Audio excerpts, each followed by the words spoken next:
Hey guys, good morning, welcome to my new blog. તો હવે અમે લોકો જઈ રહ્યા છે ગરબા રમવા માટે નવલખી. તમે જુઓ કે નવલખીનો રાતનો માહોલ કશો અલગ જ હોય છે ગરબાના ટાઈમે. અમે આવી ગયેલા પછી અંદર, અને તમે અંદર જુઓ કે ગરબા ચાલુ થઈ ગયેલા. અમે લોકોએ પણ પછી ગરબા ચાલુ કરી દીધેલા રમવાના.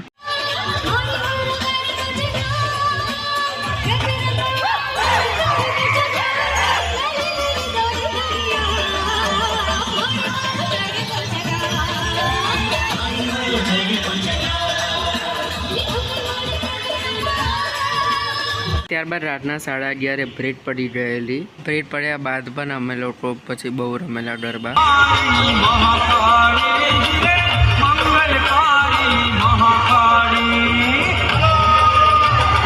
રાતના 2 વાગેલા અને અમે લોકો હવે જઈ રહ્યા છે ઘરે. આજનો બ્લોગ પસંદ લાઈક કરજો, શેર કરજો.